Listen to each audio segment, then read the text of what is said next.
Je suis ravi de vous retrouver ici sur le plateau de News Assurance Pro au centre des 28e rencontres de l'AMRAE à Deauville où j'ai le plaisir de recevoir sur le plateau Florence Loup. Bonjour Florence Loup. Bonjour. Bienvenue, vous êtes la directrice générale de HDI Global SE pour la France. Une première question toute simple, comment s'est passé votre exercice 2019 ? L'exercice 2019 a véritablement été un exercice de challenge, une année très différente puisque après 15 années d'un marché relativement soft, là on a eu un retournement de tendance extrêmement important. Donc ça a été une année qui a vraiment été passée à comprendre, à expliquer, à partager avec nos clients et nos courtiers pour trouver des solutions pour maintenir la pérennité de nos contrats d'assurance. Ce contexte, aujourd'hui, pour une entreprise qui est plutôt assez jeune sur le marché, est-ce que c'est difficile ? Est-ce qu'il faut avoir des gens d'expérience à l'intérieur de l'entreprise ? Comment vous gérez ça ? Bien sûr, je pense que sur ce marché-là, la prime sera vraiment et déjà à l'expérience, à l'analyse du risque, la qualité de l'analyse, la sélection, mais aussi la pédagogie, le partage. Je crois que vraiment le maître mot, j'ai entendu beaucoup de mots, brutal, etc.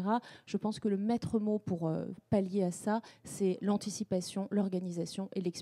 Et c'est sûr que d'avoir des équipes expérimentées qui connaissent bien leur métier, voire qui l'ont déjà vécu au début des années 2000, cela aide énormément.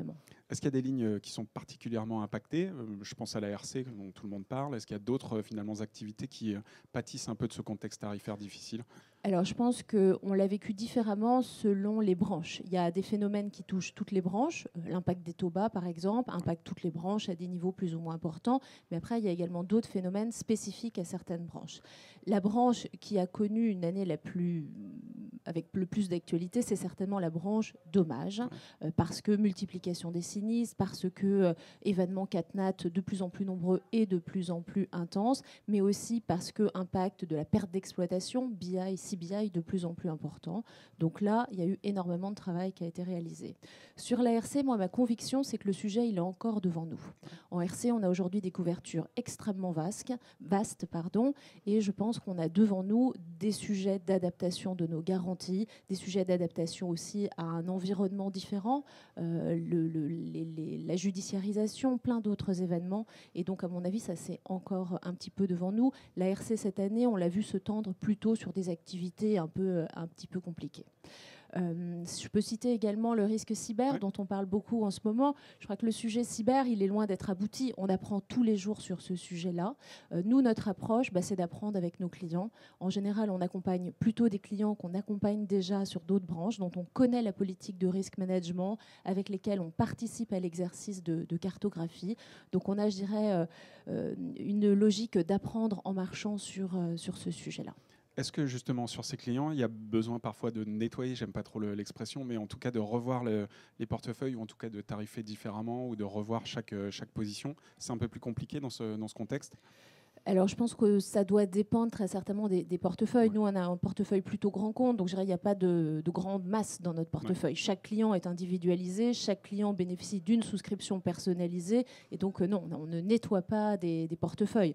En revanche, on a des clients avec lesquels on a des problématiques particulières à un moment donné, et on va essayer de les traiter de façon personnalisée avec ce client-là, en fonction de lui aussi, ses priorités et son plan d'action. C'est compliqué d'aller voir un client quand pendant une quinzaine d'années, on a fait des baisses tarifaires, et là de lui dire pour le coup ça va augmenter, il y a un côté relationnel un peu difficile. Bien sûr, oui, c'est compliqué. C'est compliqué pour lui, c'est compliqué pour nous aussi. Ça fait 15 ans qu'on annonce des bonnes nouvelles tout le temps, donc je pense qu'on ne peut pas dire le contraire. Donc qu'est-ce qu'on fait ? On essaie d'être aussi transparent que possible. Nous, on a mis en place un exercice avec nos clients, c'est de leur expliquer leurs tarifs. Pourquoi on tarifie ? Et donc on va mettre autour de la table le souscripteur, l'actuaire, l'ingénieur, et toutes les autres personnes qui interviennent, par exemple le responsable de la captive, et on va lui expliquer pourquoi son tarif est son tarif. Et souvent, on se rend compte là que notre vision du monde respective n'est pas toujours la même. C'est-à-dire quelque chose qui va peser très fort dans mon tarif, de la volatilité par exemple, on se rend compte que le client le vit avec une acuité très différente. Et du coup, ça permet de réaligner les curseurs et finalement de trouver des solutions. On a coté énormément d'options cette année, et c'est une excellente nouvelle. Et moi, je trouve que dans ce marché-là, on refait notre métier. On se repose la question de à quoi sert l'assurance, où est-ce que je mets mon énergie, où est-ce que je fais de la prévention. Donc je trouve que c'est une période de grandes opportunités. Très bien. Enchaînement parfait pour les opportunités. Aujourd'hui, quelles sont vos perspectives à 12-18 mois ? Est-ce que c'est des lancements de produits ? Est-ce que finalement c'est aller chercher des entreprises ou des profils différents ? Comment est-ce qu'on voit votre compagnie dans les prochains mois ? Alors nous, notre priorité a toujours et restera toujours d'accompagner nos clients. Donc, et c'est un défi. On a des clients dont le business model change de façon extrêmement drastique. Sur certains de nos clients, il y a quelques années, ce qui valait, c'était leur produit. Aujourd'hui, ce qui vaut, c'est plus le produit, mais c'est la data qui va pouvoir être transmise ou captée à travers de ce produit. Donc je pense que c'est une transformation majeure et rien que si on fait rien que ça, ce sera déjà un grand succès. Donc déjà avec nos clients, on essaie d'accompagner, de suivre leur activité et on essaie d'apprendre avec eux aussi. Sur les sujets de big data, d'intelligence artificielle, nous on essaie de bâtir des partenariats avec les clients et on essaie des choses.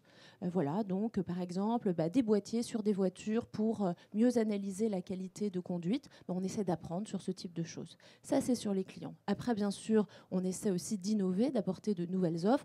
On a mentionné le cyber, mais il y en a plein d'autres.